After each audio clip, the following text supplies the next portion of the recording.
days like today, it's best to stay in, stay warm, either cozy down with a book or do something productive. Hello there, welcome back to the channel, Loving Life on Less. My name is Liz, my husband's name is David, and we talk about all things frugal, money saving, waste nothing, consume less, and loving life on less. Less of anything negative, and we like lots of things that are positive. Today it's a little bit grim outside, a bit wet to do any gardening without getting soaked through to the skin. So I've decided to do a video on the 10 must-haves for your store, cupboard and pantry, emergency pantry, that will last a long time and are really handy to have. These are food must-haves. Not only are they all great foods, they can also, they're really versatile as well. So it's definitely things to have in your pantry, buy, and you can forget about them until you want to use them. You don't have to worry about expiry dates. So yeah, here is my 10 pantry must-haves. Our first 3 items for our pantry must-haves will all be very familiar to you. And the reason why they are so desired in your pantry, not only are they individual foods themselves, they're so versatile.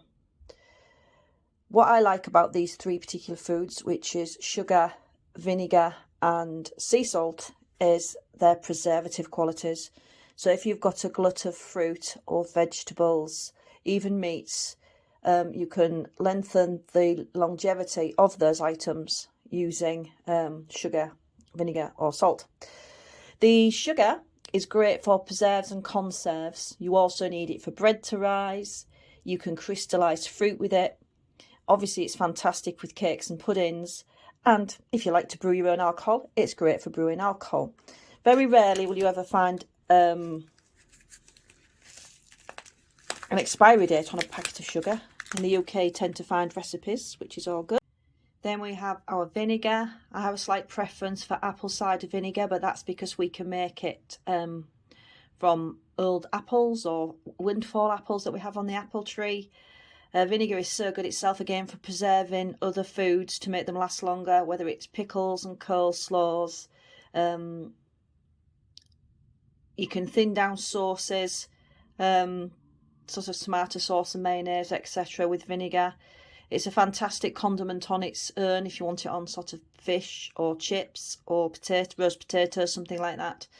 And of course it also works as an antiseptic, a fantastic cleaner around the house and deodorizer. So, you know, it's something definitely worth having in the pantry. And finally, sea salt. Or it doesn't have to be sea salt, any type of salt really. Sea salt or mountain salt's always good, but you know, whatever salt you can get your hands on, the salts will last, you know, last forever. It's been around for centuries and it will last on for centuries. It's a fantastic preservative, whether it's pickles or even meat. You can make sauerkraut with it.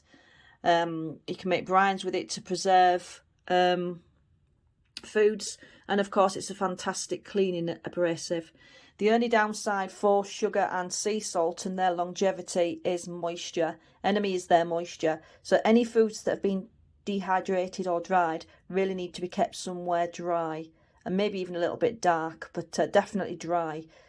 As long as you can keep your dried goods moisture free, they should last for an indefinite period. The next 3 foods that are must-haves within your pantry are bicarbonate of soda. Lasts a long time again. It's got that high salt content. It's also good for leavening bread if you don't have yeast. It's also good for using as an abrasive cleaner, but I also like it because it's good for alkalising the system. So lots of people will use it as a natural indigestion remedy. They'll also use vinegar as a natural indigestion remedy. It seems so counterintuitive, doesn't it, with vinegar, but it really does work. Then we've got honey, and out of all the foods, this is probably the longest lasting of all. Edible honey was found in Egyptian catacombs from thousands of years ago. It really is a wonder stuff, and of course not only is it sort of sugar in one of its most purest forms, it has antiseptic qualities and antifungal qualities. It really is a fantastic food and well worth having in your cupboard. Make some fantastic flapjacks and biscuits, and it's just really nice on a slice of toast or a slice of bread and butter. And something else, which when you buy these, they will have a coconut oil. They will have an expiry date on them. I've had one for years and it was still usable. It's best kept somewhere cool because it doesn't have it has a very low melting temperature. It starts melting on the skin. That's why it's so good for beauty products. Really is good for the skin. It's also, again, antifungal coconut oil, which is good for the body, especially if you've got yeast issues or Candida albicans, something like that. But it's also good for frying, baking, roasting and spreading. And this particular one, which we get from our local supermarket, is a fantastic price. It's organic, and it's £1.65, which is under $2 for quite a large tub, really. See my hands; it's not a tidgy tub or anything like that. 276 grams. So definitely something to add to your larder.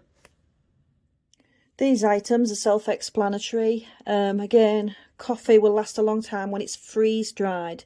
Instant coffee, every single little bit of moisture has been taken out of it. Obviously it's fat free as well, so it doesn't tend to spoil. The only thing it will do after a long period of time is lose its flavour. But if it's freeze dried and sealed in a jar, this should keep for absolutely years and years. Coffee beans not so much because they have oils in them. But it's definitely worth, even if you're a ground coffee bean drinker, it's definitely worth getting some jars of instant coffee at the back of your cupboard, just because of the longevity of them. Not only can you make coffee, obviously it's a great flavouring for making cakes and things. If you like your coffee, fantastic. Corn flour. I was going to put normal flour again, but I found corn flour actually lasts longer and better. You can cook with it. It does actually make some cracking Yorkshire puddings, and being a gluten-free eater, it really is good. I think it's called cornstarch in America and possibly Australia and New Zealand, I'm not sure, unless they may use the term corn flour. It's that funny stuff. It's a non-Newtonian fluid, so when you add water to it, it does funny things. And when I was homeschooling my little girl, or home educating my little girl, she loved playing with this stuff, with water in. But it's still relatively cheap in the UK, and it's great for thickening as well as baking with, so it's definitely worth having. It would last, I would say. I've had packets that have lasted sort of 8-9 years and have been absolutely fine. And finally, rice, one of the world's biggest food staples. As long as it's dry, as long as you take it out these bags and have it in a large tub where it can be dry and kept moisture free, it should last for decades. You can always tell when food's spoiled, usually by either how it looks or how it smells. It tells you. Certainly meat does, but yeah, so definitely I think rice is definitely something to have in your store cupboard. Again, just because of the longevity of it. And finally, one of my pantry must-haves for longevity, and just because it's such a good all-round food, is pasta. Now, this is GF pasta, which isn't that much different, apart from it's gluten-free compared to the normal wheat pastas, the Durham wheat pastas. It's still dehydrated to the crunch, so all moisture's been removed, which means as long as it's kept dry and damp-free, it should last for years and years and years. I've used pasta 3 or 4 years past its sell-by date or best before date, and it's been absolutely fine. I would be quite happy to buy pasta and store it for years and years and years. So it's definitely something to think about if you're looking to store long-term must-haves in your pantry. And finally, a little extra bonus. It probably wouldn't state that it's got the greatest shelf life on it, and that is dehydrated milk powder. Again, if it's dehydrated, there's only really moisture that will spoil it. Over a period of sort of 5 or 10 years, it'll probably lose some of its, because it's fortified with vitamins, it may lose some of its vitamins, but it still will work on the basis of being milk if you want it in baking or using as a whitener in your tea or coffee or whatever else you may use milk for. Obviously, if you're going for nutritional values, you wouldn't go for a skimmed milk, certainly not 0.1% fat, or if you was going for calorie values.